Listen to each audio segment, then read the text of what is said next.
There is somebody that does not like pedestrian signs in the city of Atlanta. Across the universe. The burst lasted less than a millisecond, but according to a study published in the journal Science, it released the equivalent of our sun's energetic emissions over the course of 30 years. That is a lot. Now, scientists believe that these bursts could be used to weigh the universe by measuring the matter between galaxies that remain unaccounted for. Stay tuned for more news after this break. How am I supposed to use this sidewalk? There's a big old sign over there with a blue and a wheelchair emblem on it. And y'all just let them keep doing this crap. Next year, the city authorities want to double their security budget. That's after this year's overspending amid Ukrainian drone attacks and an armed advance on the capital. The city wanted to spend $500 million this year. However, it spent 4 times that amount. It now plans to spend $1 billion next year. The spending plan includes money for defense against drones, video surveillance, and militias to patrol the streets. Pretending that rape is justified in certain circumstances. Think about that for a moment. These are Americans who claim to value women's rights and basic decency, and they're protesting, saying somehow it's the Israelis' fault that Jewish women were raped at random, that people at random were gunned down, that babies were beheaded. If you're trying to find some justification, some rationale behind that, it's obvious that you are motivated by an ugly bias against the victims, and there's no second way about it. It is very horrific to consider that. And what do you think about distinguishing between pro-Palestinian sentiment and anti-Semitism? Well, a person who's actually pro-Palestinian would be protesting very loudly right now for Hamas to release the hostages and disarm. Because it is obvious that all of the horrors that are being visited upon Gaza right now are wholly and completely due to the fact that there are 200 hostages, 200 war crimes a second, continuous fire of missiles at Israeli civilian population centers, all of which is being done by Hamas and its allies. So I don't hear these so-called pro-Palestinian voices actually calling for Hamas to disarm, for Hamas to step down, and for there to be peace in the region. They just want more Jews dead. So if you want to tell me there's a Palestinian and anti-Semitic, I want you to find it, because I don't see anything there. And alongside these overt protests on college campuses, there's also, some observers say that there is also a more subtle form of anti-Semitism in the form of restricting pro-Israel voices within academic circles. What do you say to the effect on freedom of speech and also of safety on college campuses in academics? There is freedom of speech in this country. There is no freedom of hate. Hate speech against another group, demonization of another group, does get you banned. It does not get you platformed. Certainly, there's no obligation for a university to keep anti-Israel professors on staff. And, by the way, I mean, look at how other minority groups are treated. Because Amy Wax, who is Jewish, by the way, at the University of Pennsylvania, dared to point out that as a result of affirmative action, she does not see black students in the top 50% of her class. She's just reporting a statistic. And she was called a racist, and they're trying to boot her off. Whereas, if you're an actual Nazi, if you're duplicating rhetoric from the Nazi era against Jews, that they're absolutely fine with. Well, that's called a double standard. That's called tolerating hate speech on campus as long as the victims are Jews. And so how do you think this can be balanced on campus? Freedom of speech. Harvard is defending their stance in supporting a pro-Palestine actions on campus, saying that they're defending free speech. What's the solution here? So is the University of Pennsylvania. There is absolutely no justification for a campus environment that's supposed to be free of hate and supposed to promote tolerance to tolerate, quote unquote, these anti-Semitic activities. They've been hiding behind a mask for entirely too long. But as of October 7th, that mask is ripped off. There was this claim that Students for Justice in Palestine was some sort of human rights organization. There is no human rights organization protesting in favor of beheading babies and raping women. That doesn't happen. That's barbarism. We are not pro-barbarism in America. We are pro-values in America. And if the universities don't realize that, the federal government has to step in and say, look, we're just not going to fund a university that is promoting hate. Hate has to go. And what do you think individuals and communities could do to prevent anti-Semitism going forward? Well, the first thing is, a lot of us went to college, and a lot of us are called upon to donate to the college. Say no and explain why. If your college has anti-Semitic activities on campus, if your college has an active chapter of this Students for Justice in Palestine genocidal hate organization on campus, now, I'm not going to support an organization that doesn't create an environment that's safe for everyone. We are opposed to all forms of racism. If you won't have a KKK chapter, but you will have an SJP chapter, then you are supporting racism and bigotry. It's just choosing victims. Right. Thank you so much for your time today, Rabbi Yaakov Menken. Really appreciate it. Thank you so much. And some people think they can park it anywhere. I'd like to look at President Biden's address last night. What did you think of the tone of his message and the content of his message? Well, I think all of Biden's comments, being in Israel, the speech he made in Israel, the speech he made in the United States, I think it's been absolutely amazing. I can tell you, being in Israel, the people of Israel are very grateful to the president. You could tell that everything he's been saying is from the heart.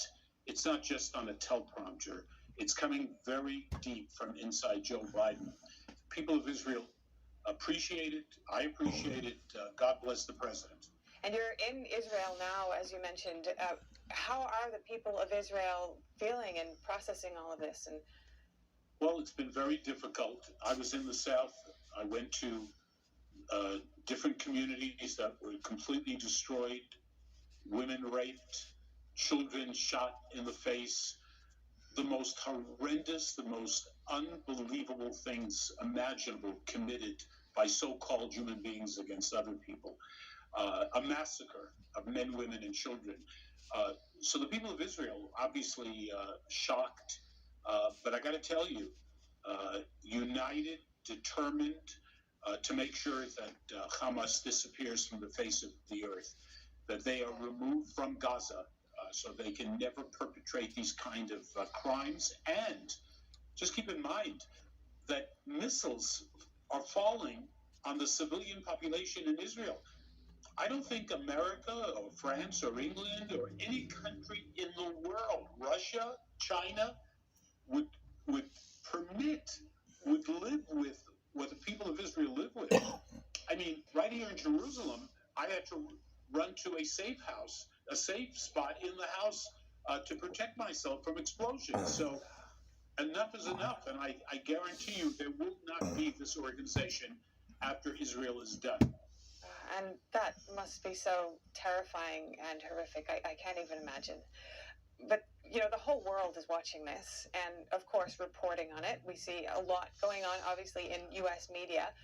What do you think and what do the Israeli people think about the way that it's being reported on in U.S. media? Well, look, most of the media has been extremely understanding.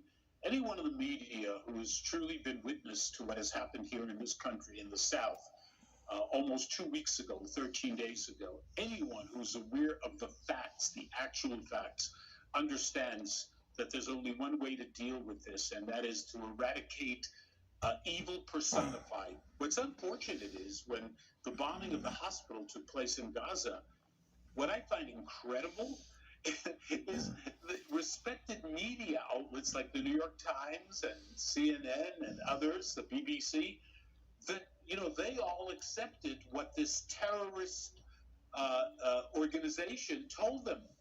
500 people dead in the hospital. Hamas doesn't lie. They always tell the truth. Of course, if they say 500, if they blame Israel, it's got to be true. So that is worth noting for our viewers that we really do need to keep a critical eye on the information that we're taking in about this, as, you know, just to really watch out and really ask yourself each time. And whether, then you have whether you members of trust the that United source. States Congress like Tlaib, who Right. said, Israel just bombed a hospital, killing 500 Palestinians, just like that. Really? Well, American intelligence, forget about Israeli intelligence, the American government is telling the world it was the bad guys. It was Islamic Jihad. But we have members of Congress who are still perpetrating the lie, and they need to be investigated by the Ethics Committee. And Kim Jeffries, the minority leader of the House, needs to take action against them. You have mentioned you wanted an ethics inquiry into these kinds of tweets. Absolutely. What kind of outcome do you hope that will achieve? Well, look, they need to look at all of this, and when we talk about a blood libel, we're talking about incitement to violence. When you incite to violence, and that results in many anti-Semitic incidents and people getting beaten up, which is exactly what's happening, Tlaib and this Hamas caucus they think the good guys are the terrorists. So there needs to be an investigation, in particular about the bombing of the hospital. But even as you and I are speaking, she has still not taken down the posting that she did blaming Israel, when it's pretty clear now that Israel was not responsible. Dov Hikind, thank you so much. Always great to speak with you. Happy Sidewalk on Moreland Avenue. What is this?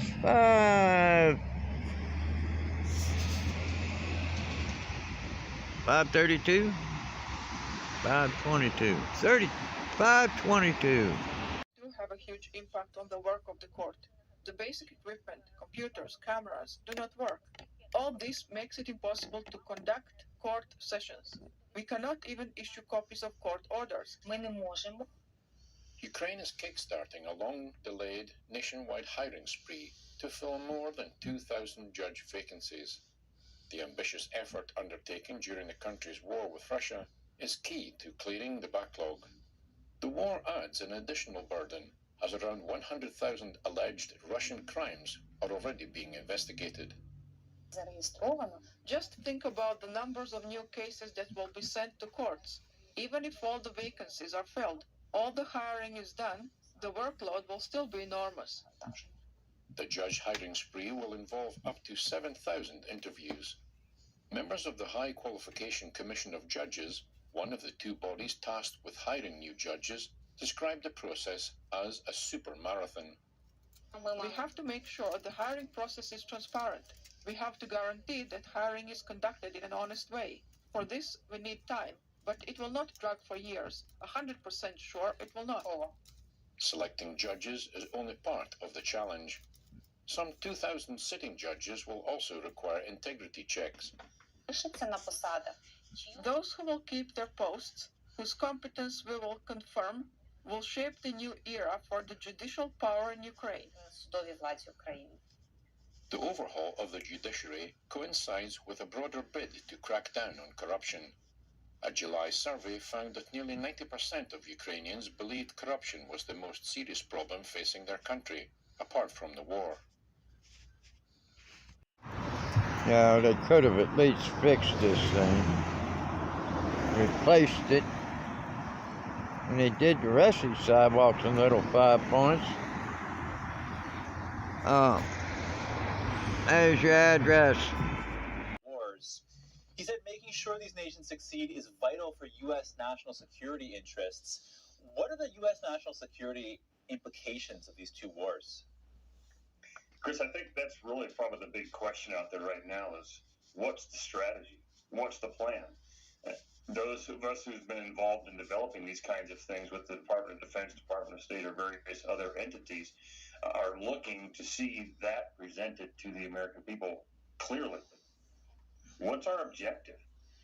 It's really hard to tell. There's like the speech last night really was more an emotional appeal than anything else, but not a whole lot of why.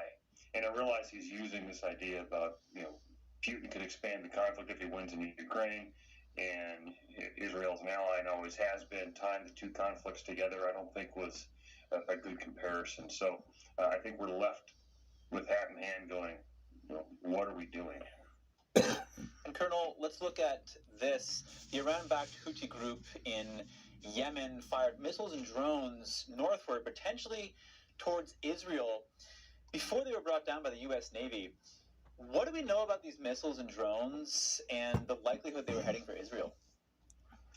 Well, Chris, I think it's fairly obvious, given what we've seen from their trajectory, that it was intended to be something to do with Israel. It's hard to say for certain at this point without talking to those who were launching them in the first place. However, I think one of the questions that we should be asking ourselves is, how do Houthi rebels in Yemen end up with these kinds of drones and cruise missiles? That just kind of indicates to you that Iran is clearly behind these things in both funding and training, and is willing to use proxy forces across the region to do their bidding while trying to pretend like their hands are clean. And what's the significance of this move by the Houthis amid the Israel-Hamas war? You sort of touched on this, but... Yeah, I think that when we look at that, it's again, Iran influence. So they're looking at their different types of proxy armies, Hamas, Hezbollah, the Houthi rebels in Yemen, and others, and ensuring that they inflict maximum damage or public relations damage as well with regards to Israel and Hamas, specifically that specific war right now. But it is also indicative of the expanding nature of this conflict, even though sometimes it moves forward quickly and sometimes it's a little bit slower. But as you see each day, someone else seems to get involved. And I don't know if this is going to continue from Yemen or if that was a one-shot thing. But we need to be concerned about this conflict growing either by accident or by intention. And to your point, the U.S. was the one who shot down these missiles and drones. What does it mean that the U.S. is involved in this event in a kinetic way? Well, first of all, this was, just we assume where they're going, and I don't know the decision exactly that happened on the ships, of course, but there was a possibility of them looking at this like, they could have been launched at the American fleet, so it's always their right of self-defense in action too. So that is a possibility. But as we expand our footprint in the region with carrier groups and other assets, the chances of other nations trying to attack our resources increases, and the odds of an accident of some nature also increase. So we have to be very careful to make sure that we are not the cause of expanding this conflict. Lieutenant Colonel Darren Gobb, thank you again. You want to know which way is north when you're in the woods and you can't see the sun? Look for the moss.